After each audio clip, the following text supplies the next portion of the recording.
All right, this is the 2025 Toronto Grand Prix men's 100 meter freestyle. This is heat 4. We're checking out Dan in lane 4 here. So let's watch the race and then we'll review.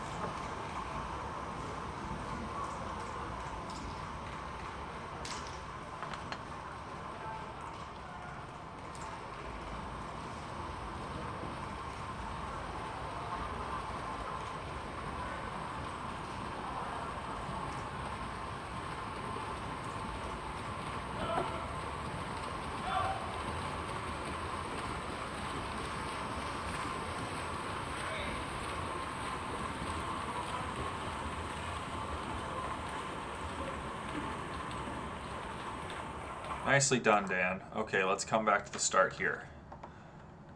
Let's see how long it takes to get going. Not that long. Okay, what are we looking for first? We're looking for something to move on the back leg. Looks like to me like your back leg just moved on the last frame. We're shooting in 60 frames per second, so we're talking about a bit less than 0.02 of a second per frame. Though, you know, maybe that was a tenseness in the back foot. We're still seeing frames later, the back leg hasn't really seen any extension. We're instead seeing a tucking up in the front. Right, you're rolling forwards and then completing the press. Let's try and get that press completed.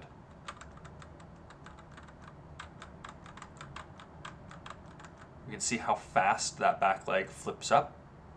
That's telling me that this energy is being directed up, right?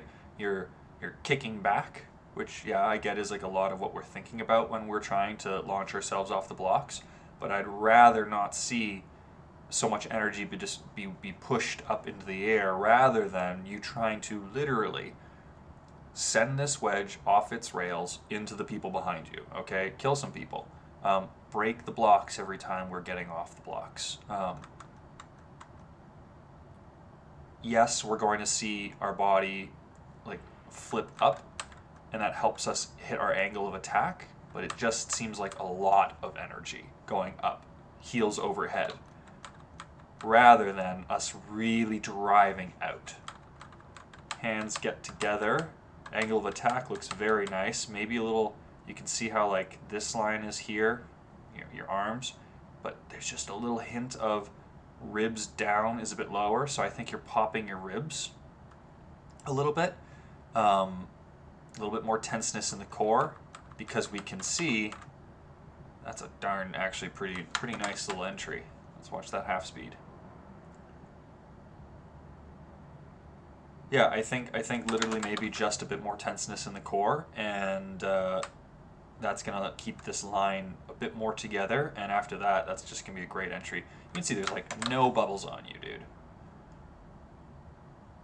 A little bit of bubbles at the start in the head. Let's see what your head position's like in the air. Yeah, so your head's a bit low, I'd say maybe, so bring your head up a titch, because we can see that air has been captured by your head on entry and you're bringing it down with you. Very quickly though, you are out of the bubble trail. Pretty darn good kick. I think you're a little low here on the breakout. Watching it full speed initially, that was what I was thinking.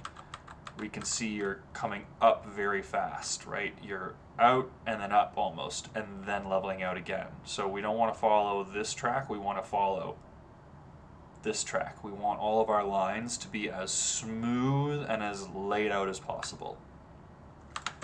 I want to watch this at full speed. I like the breakout.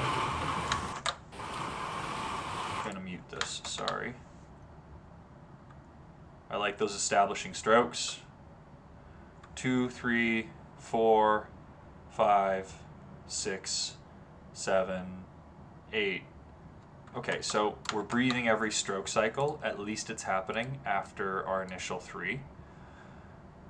But we can see Like, check out the velocity you are generating right now and see how that second breath, now that maybe wasn't, the look of that maybe was not helped by the zoom in of the camera, but I don't think it was just the camera zoom in that sort of showed that you slowed down a little bit. It's 100 freestyle, so we gotta breathe. I'd say work can be done about how much we're breathing, even on that first 50. And the fun thing is that, you know, you make a move at the end of the race that we'll get to, but make the same move at the front of this race, right? At coming into the wall here. You don't breathe for the last like 10 meters of the race, which is amazing. That's what we want to do, essentially. But here, you're breathing all the way into the wall. Well, like, the wall sucks, right? The wall is good, the wall's great.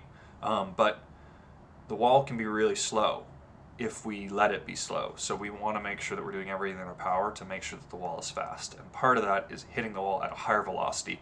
And I mean, critically, a race is won because you spend more meters than the other guys swimming faster. That sounds very obvious, but if you spend 45 meters swimming faster than everyone else, but 5 meters swimming slower than someone else, well, you've gifted that someone else 5 meters where they can catch or beat you, right? So, good looking underwater to me. Next steps for you.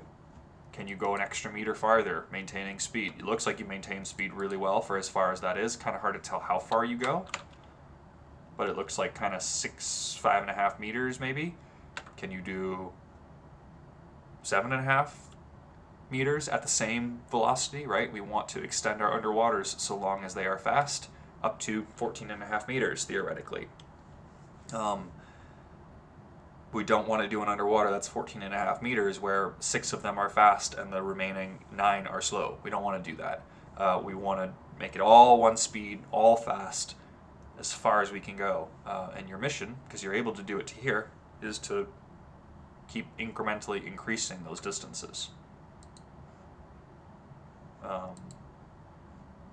Immediately into a breath. So you forgot the lesson and the choice and the move that you made in the first 50.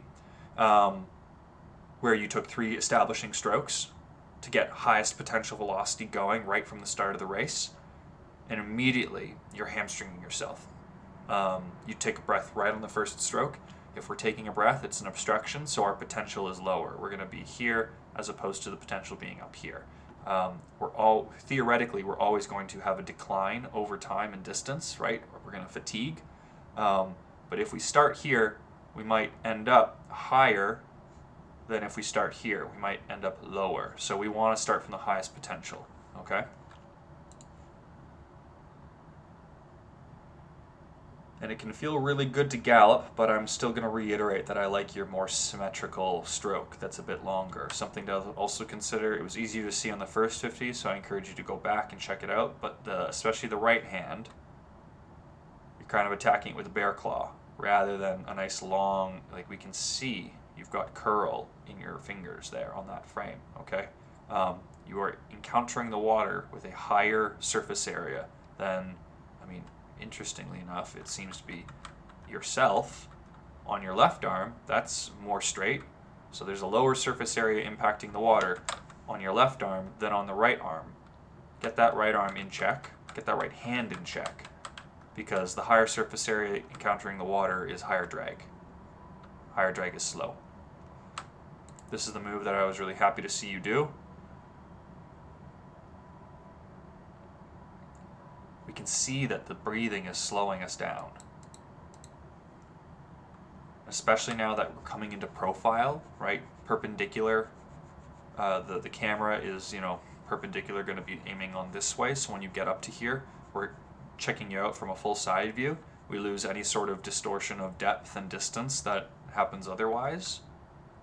And we can see, like, the stroke is short when you're breathing.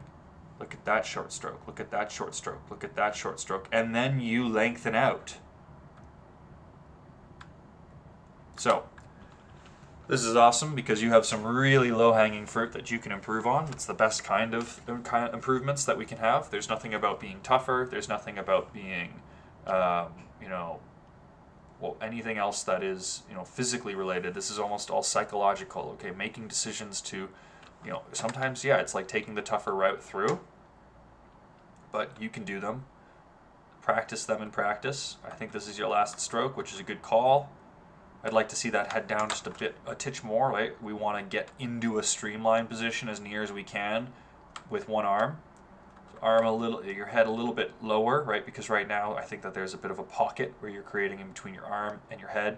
Water's hitting that. You're increasing surface area that's impacting the water in front of you. And that's going to be a slowdown, but great decision on that being your last stroke.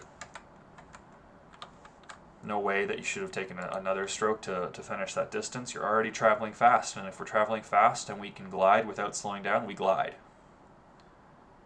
But you could have glided slightly better and it would have been slightly faster, right? Like it wasn't like there was a slowdown, it's just that the glide in the position that it wasn't as efficient as it could be. And that efficiency is just going to mean that we, right, are faster, ultimately. I really like that race, Dan. Couple things we can work on though, so great.